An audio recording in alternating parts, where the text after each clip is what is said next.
ഈശോയുടെ ഉയർപ്പ് തിരുനാളിൻ്റെ മഹോത്സവത്തിലേക്ക് കടക്കുമ്പോൾ നിങ്ങൾക്ക് ഏവർക്കും ഈ തിരുനാളിൻ്റെ ആശംസകൾ ആദ്യമേ നേരുന്നു. ഉയർത്തെഴുന്നേൽപ്പ് നമ്മുടെ ജീവിതത്തിൽ നൽകുന്നത് സന്തോഷവും സമാധാനവും പ്രത്യാശയുമാണ്.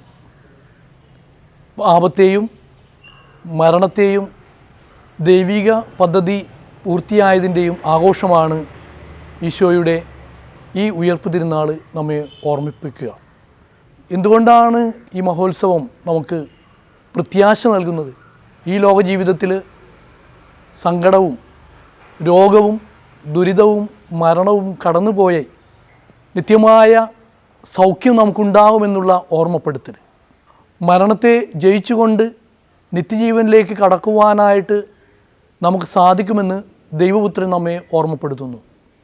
ദൈവിക പദ്ധതിയുടെ പൂർത്തീകരണം അത് സ്നേഹത്തിൻ്റെ കൂട്ടായ്മയാണ്. ഈ ലോകത്തിൽ ജീവിക്കുമ്പോൾ ഞാനായിരിക്കുന്നതും എനിക്കുള്ളതും ഞാൻ ചെയ്യുന്നതെല്ലാം മറ്റുള്ളവർക്ക് വേണ്ടിയാണ്, ദൈവത്തിൻ്റെ പദ്ധതി അനുസരിച്ചാണ് എന്ന ബോധ്യത്തോടു കൂടി ജീവിക്കുമ്പോൾ നമ്മുടെ ജീവിതത്തിന് സാഫല്യമുണ്ടാകുന്നു, പൂർത്തീകരണമുണ്ടാകുന്നു. ഈ ലോക ജീവിതത്തിൽ ജീവിക്കുവാനായിട്ട് വിളിക്കപ്പെട്ടവർ നമ്മൾ ഈ ലോക ജീവിതത്തിലെ നമ്മുടെ ദൗത്യങ്ങളെല്ലാം ഏറ്റെടുത്തുകൊണ്ട് മറ്റുള്ളവർക്ക് സാന്ത്വനമായി സൗഖ്യമായി കടന്നു വന്ന വഴിയിലൂടെയൊക്കെ എന്നും നന്മ ചെയ്തുകൊണ്ട് കടന്നുപോയ ഈശോയുടെ മനോഭാവം ഏറ്റെടുത്ത് കഴിയുമ്പോൾ നമ്മളെല്ലാവരും ഉയർപ്പിക്കപ്പെട്ടവരായിത്തീരുന്നു. ജീവിതത്തിലെ ജഡിക മോഹങ്ങളിൽ നിന്ന് ഉയർത്തെഴുന്നേൽക്കുവാനുള്ള ഒരു വിളിയാണ് ഈ തിരുനാൾ നമ്മെ ഓർമ്മപ്പെടുത്തുക. ജീവിതത്തിലെ താഴ്ന്ന നിലയിലേക്ക് നമ്മൾ കടന്നു പോയിട്ടുണ്ടെങ്കിൽ, നമ്മുടെ ജീവിതത്തിലെ ക്രമരഹിതമായ ജീവിത രീതി ഉണ്ടെങ്കിൽ അവയിൽ നിന്നൊക്കെ ഉയർത്തെഴുന്നേൽക്കുവാനുള്ള ഒരു വിളി.